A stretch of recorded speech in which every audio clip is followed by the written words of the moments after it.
And we have a very special invitee with us today. Like I mentioned earlier, Professor Sanjoy Hazarika. He's an author, journalist. I think he has already been introduced in the morning, so I will not take up much of his time. And so without further ado, may I now invite Professor Sanjoy Hazarika to give his special lecture.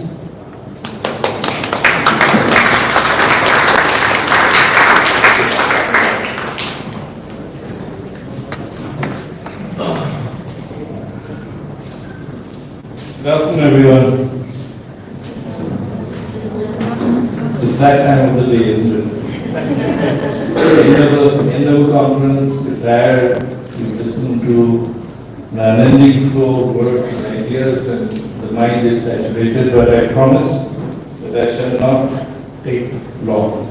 And I want to thank the conference organizers, all of them, Chair, students and faculty at PSC.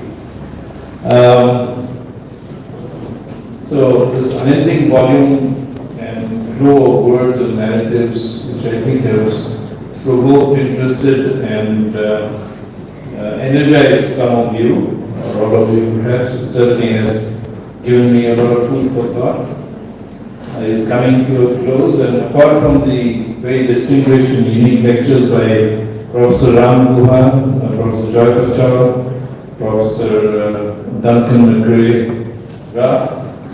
and Professor Sajal Nag, there have been a series of interesting papers and presentations. I'm sorry I wasn't able to attend most of them, but I caught a bit of the flavor. And I think Professor Nag and Professor Joy Pachaur in the morning session spoke about the need of the sciences, the life sciences, the social sciences and humanities, not just to work in silos, but to really connect to each other. And Joy Pachaur's work is a clear example of that. For it not just shows the vulnerability of other non-human species, but also of our interdependence. To work across sciences is a challenging and difficult task. But I think, and this is my own view, it needs to be done. There's a very famous biologist in Harvard called Edward Wilson, and he described this work as consilience, which means work at the frontier of the life sciences, social sciences, and humanities come together and energize each other, not create diversions. In a very simple way he explained it was that those of us who focus on the social sciences can actually define problems, analyze them, structure responses, but life sciences can actually solve them. So let me share a few examples from my own experience. What I think we could do more of, which is innovative and path-breaking research. Often that innovation, that path-breaking is actually at our very feet. Now, I don't know, William is here. See? William is. What was the village we went to last month? It was Phupui. Phupui. Sugarcane. Phupui. About 35 kilometers from Aizawl. And I was told by William and a research colleague that there were sugarcane plantations there. And I was quite stunned. Sugarcane plantations in the hills. It's not a traditional crop. You often identify sugarcane with the sugarcane belt of UP, Western UP, parts of Bihar. So my question was, or even in Cuba, but here, what was sugarcane doing in the hill ranges of Mizoram? We were surrounded by sugarcane plantations when we went there, and very primitive style sugar or gur making, molasses making units. And the response from the villagers when he asked them a basic question of why, they said that growing rice was unsustainable for the families. It was just, they couldn't make ends meet, they couldn't feed the family properly. So one or two families decided to go in for sugarcane, they found that it worked. And they have plantations. The plantations are very interesting. They are not functioning according to the styles of UP, Bihar, or even Cuba. You have Chun sugarcane plantation. So there is a Chun cycle for sugarcane which is followed, and that's absolutely, to me, fascinating. For me, this was a perfect example of where a critical collaboration could begin between life sciences and social sciences and the humanities. It's ideal because not just to raise the question of why and who and how is it working, what's the Chun pattern like, is it different to other Chun patterns, how is it benefiting communities, what are the plans for the future, but it's also a way of adapting to climate change. So that I thought was really interesting. A couple of days ago in Shillong, I was a young man from Bangalore came to see me. He's a journalist who's writing a book about football. He's not writing about the clubs, the big clubs, Dempo or Sargankar or East Bengal or Mohan Bagan. He's writing about rural football clubs in India. And he was in Meghalaya. He was traveling to some villages to see local club football, village football. And he's coming to Mizoram next week to spend a week here to understand what makes whether it's Champhai FC or Aizawl FC tick and beyond. Now, I was interested in this because I've also seen with Sajal, Joy, others, and others who work on these issues, especially in Nagaland. We know of situations where football has been used as a peacemaker.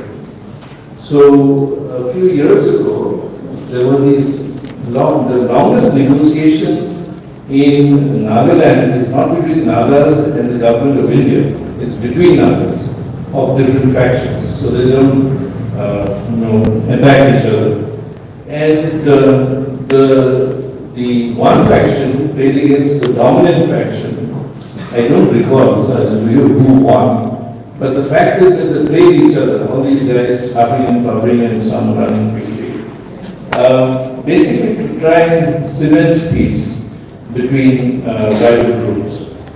So I would say that this is also a very interesting way to look at an issue such as peacemaking or rural livelihoods, because football is becoming an avenue out for people who are talented and capable in that area.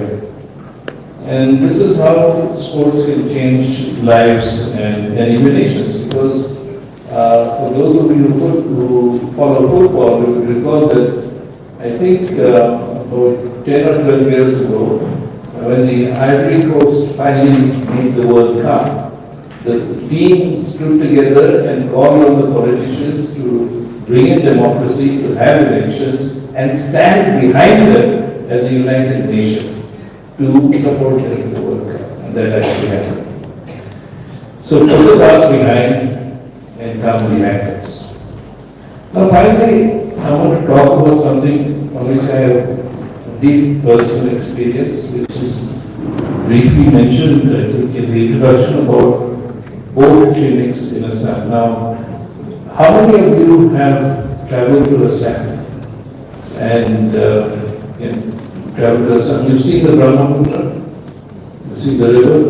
The river in Upper Assam, Dibrugarh, is about 14 kilometers wide, and in Bangladesh, where it merges with two other rivers, Ganga, Kamsapata, and the Meghna. When it joins the Meghna, it's 22 kilometers wide. Now, I've done this travel because I've traveled from Tibet to the Bay of Bengal, making a film in the river.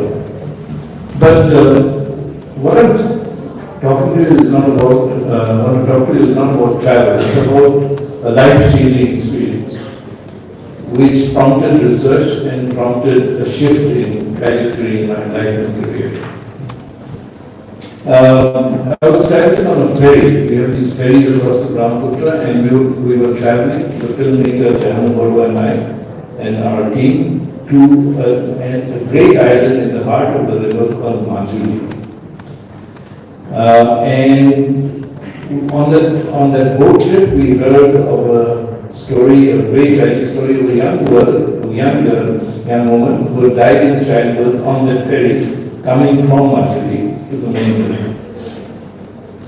And the next day, as an inquisitive journalist, I dug a bit more and I found more information about the story, which is that it was a difficult pregnancy. The young woman was about 16 or 17 underage. She came from a poor family. She was carried on a stretcher from her home to what we call the ghat, the point at which the ferry takes off. When they reached the ghat, the ferry point late, so they missed the ferry. So that night in the evening, they had to spend that night by the banks of the Brahmaputra in winter. And any of you who's lived or stayed even for a little while by the river, either when it is in spate or in flood or in winter, it can be a very intimidating entity, because the flow of the river is like the roar of a tiger.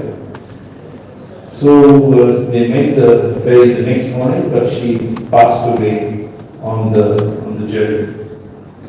So I was troubled by this, because in Assam and in the Northeast, we talk about women having not just gender parity, but we are treating them they're better, more empowered, shall we say, than other parts of the country. But I did my research and I found to my absolute horror that the maternal mortality rate in Assam was the highest in the country, which means more women who were pregnant in rural areas stood a chance of dying because of lack of access to health services. This was way back in the late 1990s. And then I said, who are these people? How many are there? Standard question. They live on islands. Not one island, but many islands. 2,500 islands is home to 8% of Assam's population. That's about 20 lakh people. That's about twice the population of Mizoram lives on islands in Assam. So I said this, we cannot let this happen and go on. Let me see what one can do. So we actually, I thought of the idea of a boat clinic, and we participated in a World Bank competition. And the concept was a ship of hope in the valley of flood. Because to these places you cannot build bridges. To these places you cannot have roads. You cannot have helicopter services, as you have in Australia, you have flying doctors. So what is the best way of taking care, health care to people? It's by boat, the traditional system. So we tweaked the traditional system. I helped in designing with local boat builder. And we started it 19 years ago, almost 19 years ago to the day. In one district today we have 15 boat clinics. We work in 14 districts across Assam. We reach about 2.5 lakh people every year with healthcare. And in the time that we've been working, the MMR levels have dropped substantially. I'm not saying that that's because of us, but I think it is across the state there's been a huge intervention on healthcare. But it's one of the biggest single interventions of an NGO. We work in partnership with the Assam government, with the National Health Mission, And I'm telling you this story because an experience can become an idea. An idea can be designed into a tool, into a mechanism, into a process. That process can become policy, and that policy can transform the lives of millions of people. That's how it works. And I'm sharing this from my own personal experience. So, innovation, imagination, and interdiscipline, these three I's, and initiative. Because if you don't do it, nobody else is going to do it. It's what Sajjan Nam was saying this morning. Translate, please translate. I'm working on a book on Mizoram now. And one of the handicaps I face because I don't speak or write Mizo is understanding the many documents that I have to go through. And nowadays we have AI, you have ChatGPT, you have everything else, you have satellite technology. So use the tools we have to make our work, our research more effective, because let's remember we have just one life and we should use it well. Thank you.